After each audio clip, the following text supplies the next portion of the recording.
First up, let me define a podcast. What is a podcast? We have all heard of podcasts. You may not know where the word comes from. It's actually a portmanteau, a combination word of broadcast, which is what I've done for 40 years, and iPods. That is the first music players that were all digital. They combined those two, the pod from iPod and the cast from broadcast, to be podcast. That is, they are broadcasts that were self-contained and could be downloaded and played on your iPod, or these days, virtually any device. So that's what a podcast is. Now, there are a million different types of podcasts. There are podcasts all about unsolved crimes, murderinos as they're known. There are podcasts that are about comedy. There are podcasts about public speaking. There once was a podcast which was called Rear View Microphone, which ran for 30 minutes and contained information on cruising and other travel and media and entertainment and arts and books. And it was a disaster, I have to tell you, ladies and gentlemen. This is not my first rodeo at doing podcasts. I created, my first podcast was called Rear View Microphone. It was a 30-minute blancmange of all of this stuff. And quite frankly, nobody wanted to listen to it because it was too many things. I was trying to do all things for all people and it just didn't work. And so I have redefined what I am doing with podcasts. The first thing that I have done in this series is I have created a series of 10 short podcasts which are designed to teach a specific skill in public speaking. That's all they're going to do. Now, these are, if you like, a free sampler of the training services which I offer through Cairns Communications. And I created a podcast to explain just some of the tips. If you like, this is a taster of what you would get. The podcast is called Stand and Deliver because I thought that was a great name. I don't know whether stand and deliver is a phrase that reverberates in all cultures, but certainly in Australia, it's what the bushrangers used to say. They'd bail you up as you were riding your stagecoach through the Australian bush and they'd say, stand and deliver, get out of your stagecoach and hand over all your money. Well, I thought it was a pun, so that's why I called it Stand and Deliver. What I'm going to do now is share you just one episode of this podcast, and then afterwards I'll talk a little about the process of what's involved. Now, I'm hoping that this is going to work. I'm going to share my screen. You can now all see my Stand and Deliver podcast, I hope.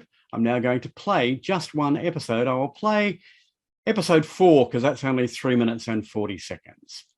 So here we go.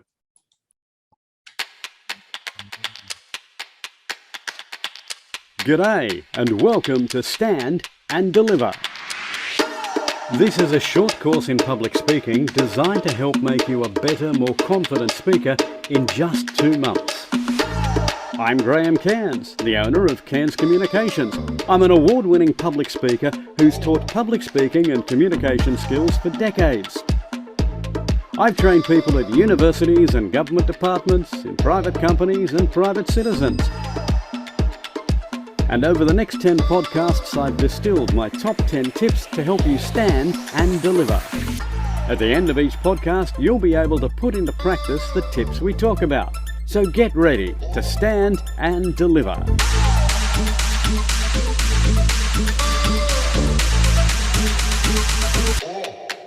Tip 4. Public speaking is not about you. Why am I doing this? What am I doing? What am I supposed to say? Oh, good grief, what possessed me to say yes? The answers, in fact, are in the questions themselves. When you are speaking in public, the first question, why am I doing this, is the one that should be the key. You're speaking to a group of people, true, but why? Is your purpose to inform them, to entertain them, to persuade them, to inspire them? You need to fix that purpose in your mind as you decide what to say.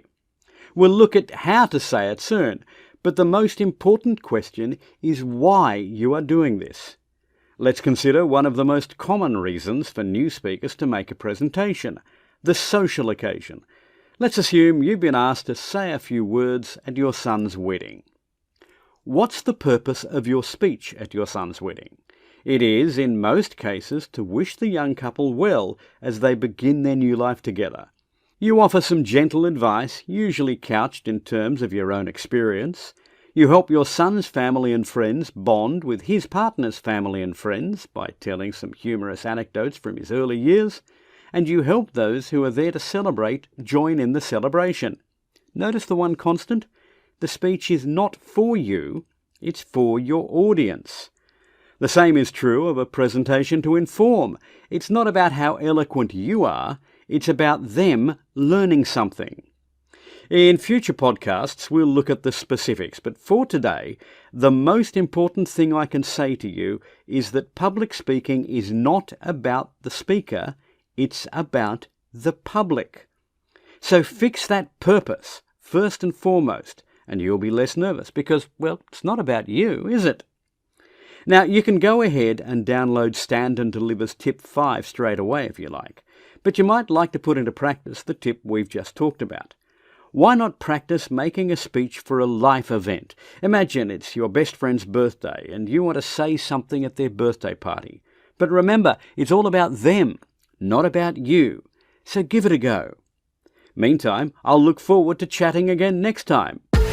I'm Graham Cairns from Cairns Communications, and this is Stand and Deliver.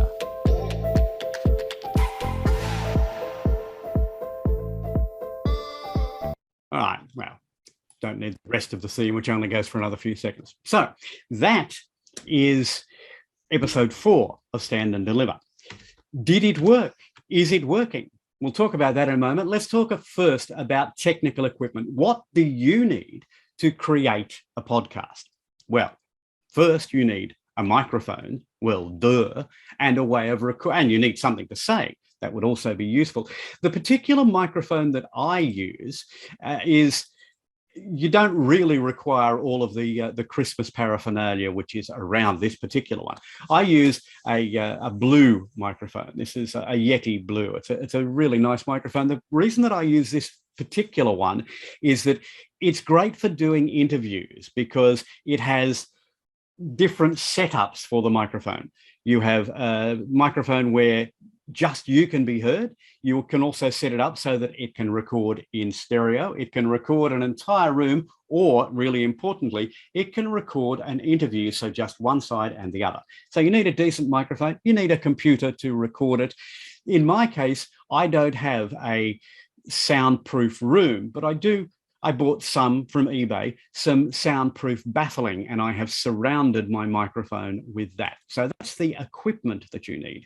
You also need something to say, because content is king with podcasts. There is no point in creating a podcast unless you have something worth saying. But as I say, the first podcast I did, I tried to put too much into it and it just didn't work. You need somewhere to host it. In my case, I'm hosting at Anchor.fm. Now, Anchor.fm is a hosting and a podcast service which is run by Spotify. We all know of Spotify, of course. There is a free version of Spotify. There is a paid version of Spotify. Anchor.fm is a free podcast hosting service. It's quite easy to use, and it allows you to host as many podcasts as you like. So it's worth investigating. Has this particular one worked? Well, I got to say, I haven't been particularly successful in promoting this podcast. I created it primarily for this project rather than as a way of promoting my business. But that's down the track. I intend to actually actively promote this podcast. Hopefully people will come to it. They will listen to it. They will say, hey, there's some really good advice in those. Now, I wonder if Graham's got more advice that he can give me that might be worth my paying money for him to teach me these skills. Whether it will work, we will find out. But that is Stand and Deliver. Madam Toastmaster. Last week, those of you who are here heard me give a presentation on creating podcasts, and you actually heard a bit of one of my podcasts.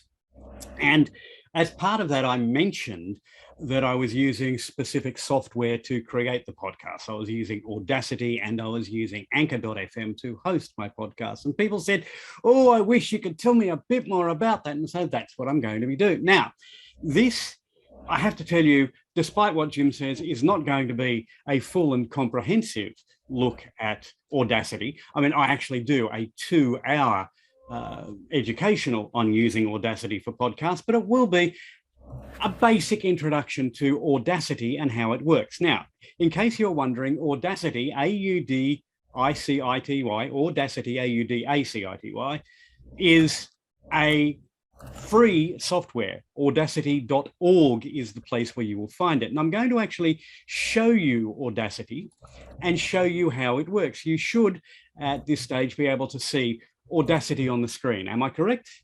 Yes, I am correct. I hope I am correct. So I'm going to open a file that I have already created. That is my Stand and Deliver episode 10 raw, unedited version. And you can see here the waveforms in Audacity. You see how everything looks like little jagged spikes and peaks and things on the screen. What those waveforms are actually the recording that I have made. I have just enlarged, and you can enlarge the waveforms by using the zoom thing here. You can shrink it.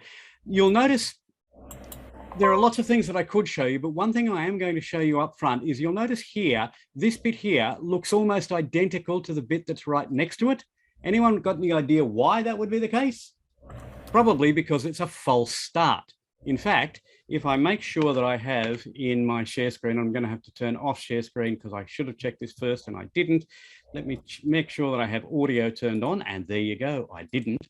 Now, if I play this, you'll hear, and here's tip number 10, always finish, whoops, here's tip number. So you can see that, you can hear that that's a false start. Now to edit in Audacity, and as I say, this is free software, is really easy. The bit that I don't want, you see how I've just highlighted all there? I can either do edit, delete, or Control K. That's the Windows version. But the simplest version is I just press delete on my keyboard, and the bit that I don't want is gone. It has disappeared. And if I hit play now, here's tip number 10. Always finish with a summary. That's how easy it is to edit in Audacity. There are lots of editing tools that you can use. There's Cool Edit Pro, there's Adobe Premiere, there's all sorts of things. Actually, Adobe Audition is the audio version of Adobe Premiere. There are all sorts of ways of doing it, but the thing I like about Audacity is, one, it's free. Two, I can see on the screen my waveforms. I can see where there are clunks. I can see where there are spikes. I can see where I have stuffed something up. I can see at the end, for example, that I have left a little longer on the end than I need. So let me go into that and delete the silence at the end of my program, because I don't need that silence there anymore. I can see it all, but most importantly, C is the same as A. It is free. There is no cost. You can, if you like, send them money because they're really nice people and putting it together, but that's why I like Audacity. The other thing that I really like about Audacity is that it is quite simple to make changes. Not only editing, but let's say I want to have a standard introduction for my program, for my podcast. I have a standard introduction called SND, Stand and Deliver Intro with Bed. Well, if I double click on that, you'll notice that it has now magically appeared. Now, if I were to hit play, you would hear that introduction and you would also hear my podcast. I'll show you what I mean. Here's tip number 10. Always finish with a summary. G'day, and welcome to Stand and Deliver. That's a bit messy. I've got two separate bits of voice. That's not what I want. So instead, up the top, you'll notice there's a time shift tool, which is also F5 on a Windows machine, but quite frankly, who would use it? If I click on time shift, I can then shift this second piece of audio, my full-blown program, so that now, when I click out of time shift again, back onto the selection tool, click here.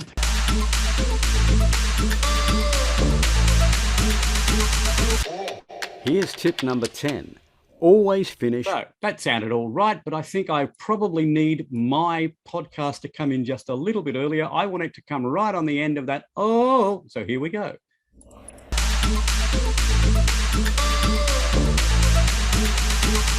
Here's tip number 10. Now, that's probably a little too close, so I'll just shift it a little further, but you can make all those sort of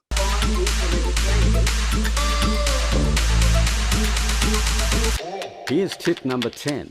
Okay, so that's how simple editing is in Audacity. Now, what that means is that I can have the same standard 47-second introduction to all of my podcasts, which I have.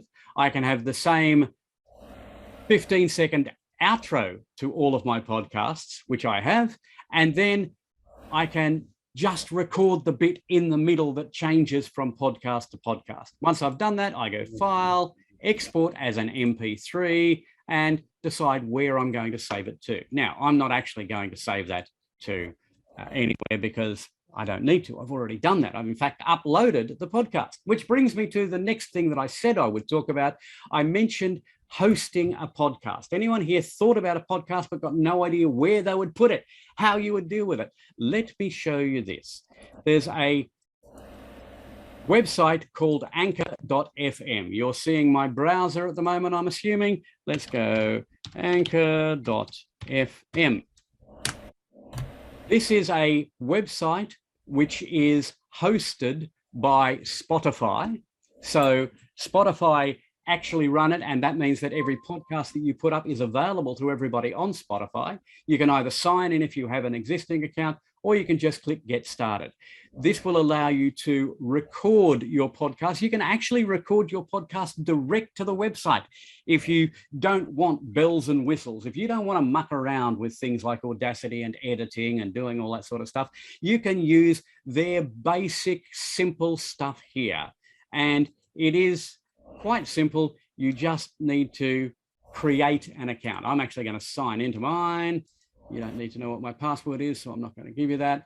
And this will show you my Stand and Deliver podcast, which is available currently on 2 platforms. It's available on Spotify and also on Anchor, but that's only because I haven't got around to telling anybody else that it is available.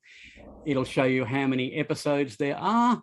I, in fact, have 10 episodes. It will show you how many people have been to look at it. If I go to dashboard, one of the things it'll show you is how many people have listened to my podcast performance. And in fact, it shows you that not one of you listened to my podcast after my speech last week. Oh, yeah, boo, sucks. Yeah, boo, sucks. But you get the point.